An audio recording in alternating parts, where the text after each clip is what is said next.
Bem-vindos ao Land of Obscurity. Você está prestes a entrar no mundo do desconhecido. Conheça agora a transmissão perdida. Aviso: este vídeo contém histórias perturbadoras. Assista por sua conta e risco. Na pequena cidade de Monte Escuro, as noites eram marcadas por um silêncio que trazia paz, mas também uma sensação de isolamento. Cercada por densas florestas e montanhas, os habitantes levavam uma vida tranquila, até que uma série de desaparecimentos mudou tudo. O primeiro foi Miguel, um lenhador conhecido por ser forte e destemido. Ele foi visto pela última vez caminhando para a floresta ao entardecer. No dia seguinte, encontraram seu machado, ensanguentado, mas nenhum sinal dele. Os rumores começaram a se espalhar. Alguns diziam que era obra de um urso gigante, outros falavam de uma criatura sombria que espreitava entre as árvores. Mas ninguém ousava dizer a palavra que pairava na mente de todos: lobisomem. As semanas seguintes foram marcadas por mais desaparecimentos. Animais eram encontrados mortos em fazendas, seus corpos dilacerados de uma maneira que nenhum predador local poderia fazer. O medo tomou conta da cidade. A única pessoa que parecia indiferente ao terror era Rafael, o jovem xerife de Monte Escuro. Ele acreditava que tudo não passava de histeria coletiva. É um lobo ou algum animal selvagem, dizia ele, enquanto tentava acalmar os moradores. Mas sua confiança foi abalada quando Marta, uma jovem estudante, desapareceu a apenas algumas ruas do centro da cidade. Os poucos rastros encontrados mostravam marcas de garras no asfalto e pedaços de tecido ensanguentados. Isso não é normal, murmurou Rafael enquanto analisava a cena do crime. Ele convocou uma reunião com os moradores, pedindo para que todos ficassem em casa durante a noite e trancassem suas portas. Naquela noite, a cidade parecia um cemitério. As ruas estavam desertas, as luzes apagadas nas casas, e o único som era o vento que passava pelas árvores. Rafael estava patrulhando sozinho quando ouviu algo. Um uivo. Não era um som comum. Era profundo, carregado de uma força primal que fez o coração de Rafael acelerar. Ele pegou sua arma e seguiu o som, que parecia vir da antiga fábrica de papel na saída da cidade. Ao se aproximar, ouviu passos pesados e respirações profundas. Ele apontou sua lanterna para o interior da fábrica, mas não viu nada além de máquinas enferrujadas e sombras dançando nas paredes. "Quem está aí?", chamou, tentando soar confiante. Uma figura emergiu das sombras. Era enorme, com quase 2 metros de altura, coberta de pelos escuros. Seus olhos brilhavam em um amarelo intenso, e suas garras refletiam a luz da lanterna. Meu Deus! A criatura avançou, e Rafael disparou. Os tiros ecoaram na noite, mas pareciam não causar efeito. O lobisomem soltou um rugido ensurdecedor e desapareceu nas sombras, deixando o xerife tremendo e com a certeza de que aquilo não era uma criatura comum. Na manhã seguinte, Rafael reuniu os poucos moradores que ainda tinham coragem de sair de casa. Entre eles estava Helena, a farmacêutica da cidade e uma estudiosa do folclore local. "Você viu o lobisomem, não viu?", perguntou ela, com um tom que misturava medo e fascinação. "Eu não sei o que vi", respondeu Rafael, ainda em choque. Helena então contou uma antiga lenda sobre a floresta de Monte Escuro. Diziam que, há séculos, um caçador havia sido amaldiçoado por matar uma loba branca sagrada.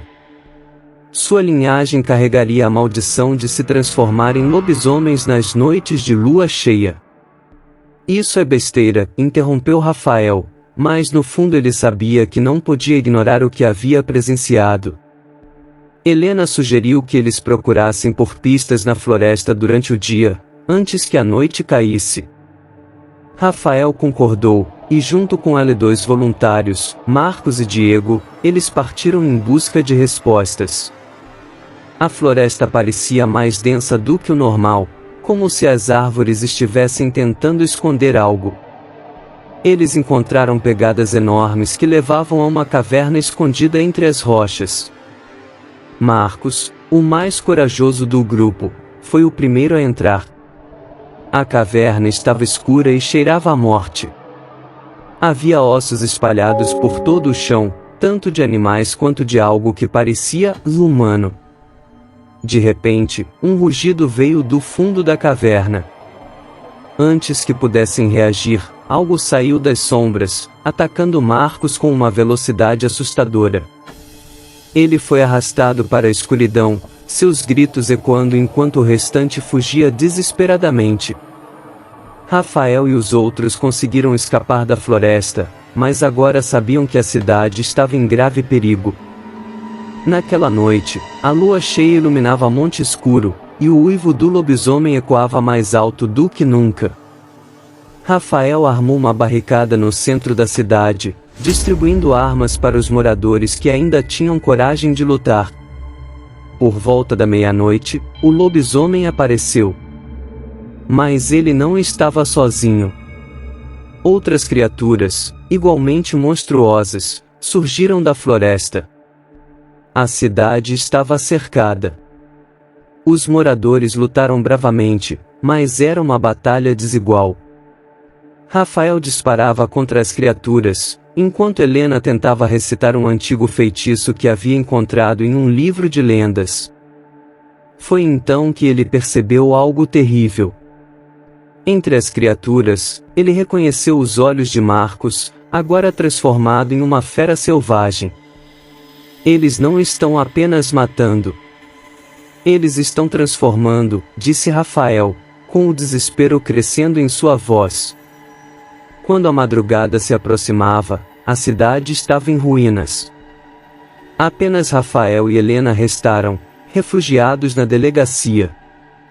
Não podemos vencê-los, disse ela. Mas talvez possamos detê-los. Helena revelou que, segundo a lenda, a maldição poderia ser enfraquecida se a árvore onde o caçador foi amaldiçoado fosse queimada. Ela estava na floresta, perto da caverna onde tudo começou. Sem outra escolha, eles partiram para a floresta, carregando combustível e tochas. Quando chegaram à árvore, a lua cheia ainda brilhava no céu, e os uivos das criaturas ecoavam ao longe. Eles trabalharam rápido, encharcando a árvore com gasolina e acendendo as tochas. Mas antes que pudessem terminar, as criaturas os cercaram. Rafael lutou com todas as suas forças, usando uma faca para manter as criaturas afastadas enquanto Helena finalizava o ritual.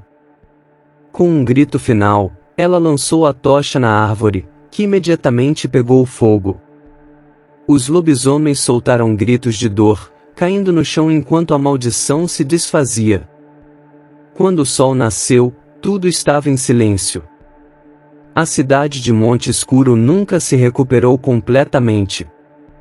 Rafael e Helena eram os únicos que sabiam a verdade, mas decidiram nunca contar a ninguém.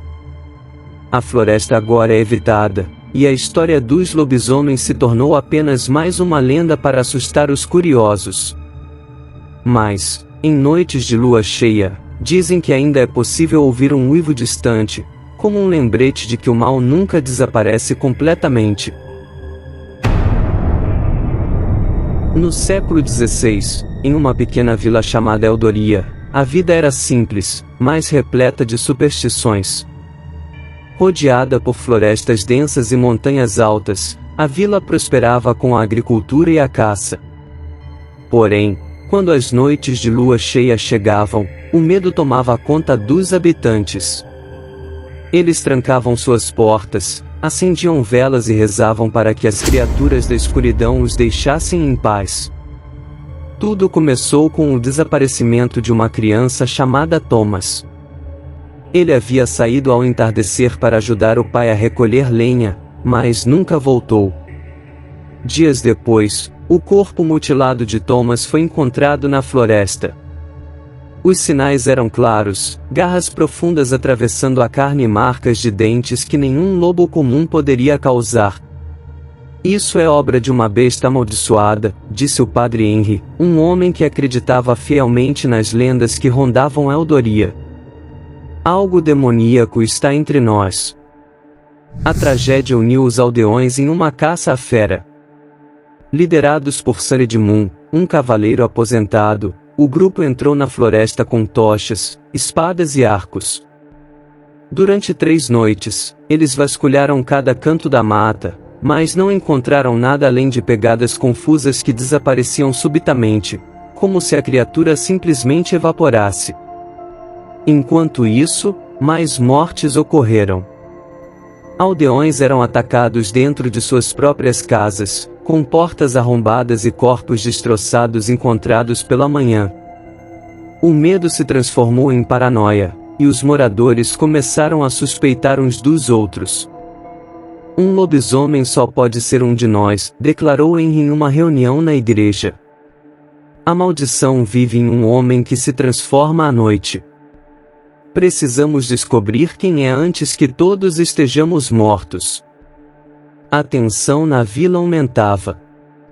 Edmund começou a vigiar os aldeões, observando seus comportamentos. Havia muitos suspeitos, mas ninguém parecia mais estranho do que o ferreiro, Matias. Ele era um homem reservado, com olhos que pareciam esconder um segredo sombrio.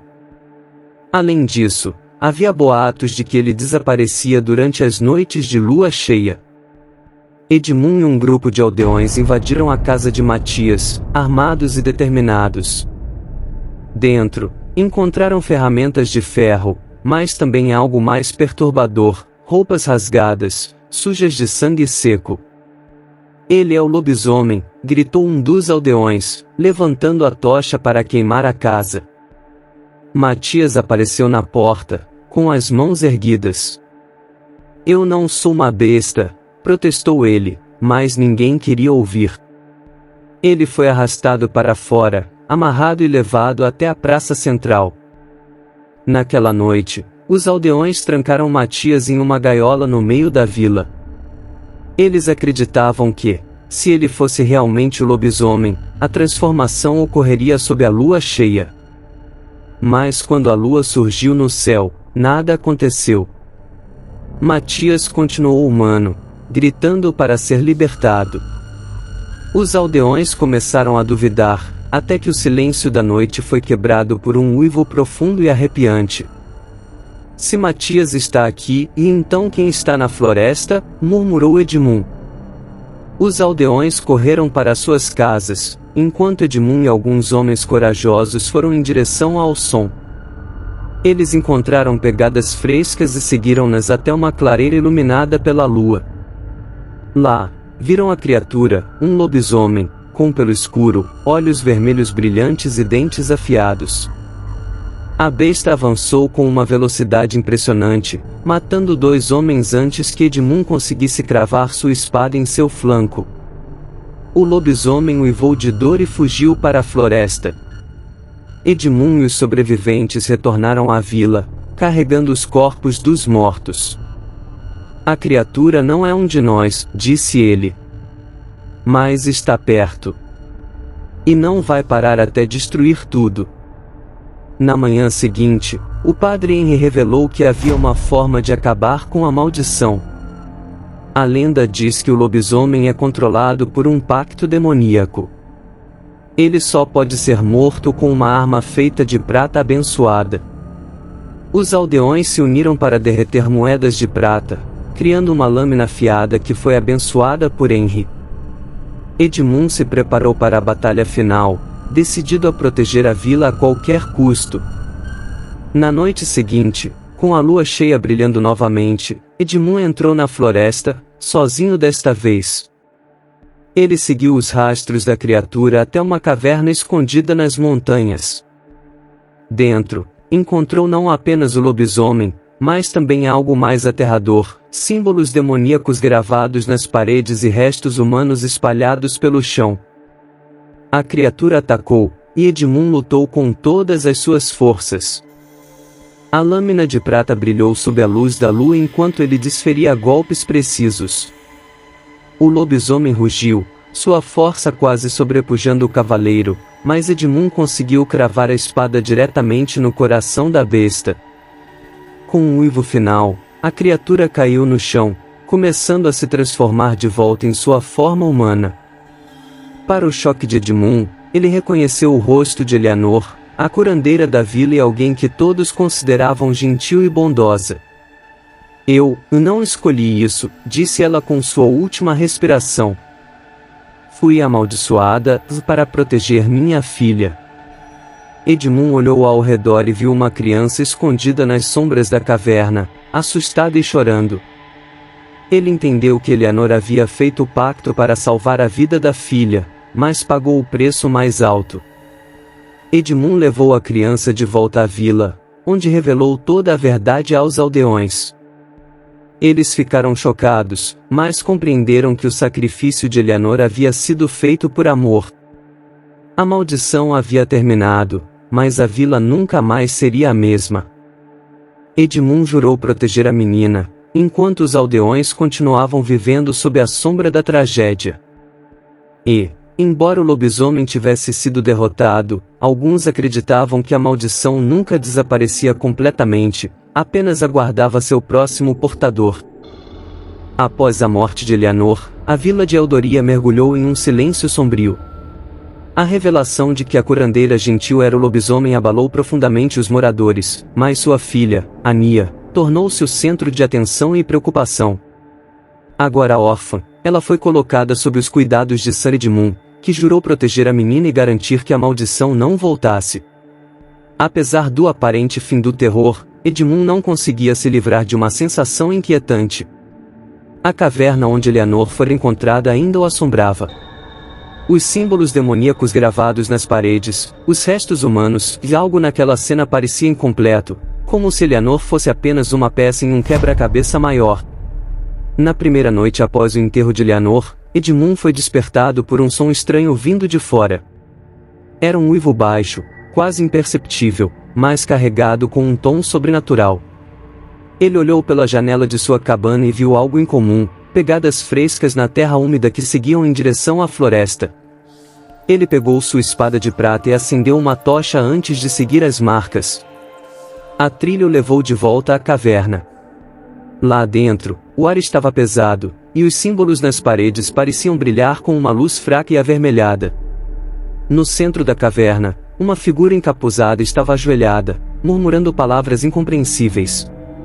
Edmund sentiu um calafrio percorrer sua espinha quando percebeu que os símbolos estavam pulsando em sincronia com a voz. "Quem é você?" gritou ele, apontando a espada para o estranho. A figura se levantou lentamente, revelando um rosto parcialmente encoberto por sombras. "Você acha que acabou, cavaleiro?" A voz sibilou. "A maldição nunca termina. Você pode matar o portador, mas a essência do lobisomem é eterna." Determinado a acabar com aquilo de uma vez por todas, Edmund reuniu um pequeno grupo: Henry, Helena, uma jovem caçadora habilidosa, e Jonas, o aprendiz do ferreiro. Eles levaram armas de prata, tochas e um grimório que Henry encontrou nos arquivos antigos da igreja, com feitiços destinados a banir maldições. Ao entrar na caverna, o grupo sentiu o peso do ambiente. Os símbolos agora estavam completamente iluminados, e um cheiro de enxofre impregnava o ar. No centro, um altar feito de ossos e pedras emitia uma luz sinistra. De pé ao lado do altar estava a figura encapuzada, segurando uma adaga curva e murmurando palavras em uma língua antiga. "Vocês vieram em busca do fim", disse o encapuzado, sem sequer olhar para eles. "Saibam que não há fim para aquilo que é eterno." Henry começou a recitar um feitiço do grimório, mas o encapuzado se virou, erguendo a adaga. "Seu Deus não pode salvá-lo aqui." Quando a batalha terminou, a caverna ficou em silêncio, exceto pelo som de respirações ofegantes. Edmund olhou para Henry, que parecia exausto, e depois para o corpo do encapuzado, que agora não passava de um esqueleto. De volta à vila, Edmund encontrou Ania dormindo. Mas, ao se aproximar, viu algo que o deixou arrepiado. Em seu pulso, uma marca que parecia um dos símbolos da caverna. A maldição não havia terminado. Ela apenas encontrara um novo portador. Eldoria, agora livre de lobisomens, permanecia em silêncio. Mas Edmund sabia que o verdadeiro terror ainda estava por vir. Ele decidiu que faria de tudo para proteger Ania, mesmo que isso significasse lutar contra a própria escuridão. Deixe seu like, inscreva-se no canal e compartilhe essa história com aqueles que acham que podem enfrentar o desconhecido.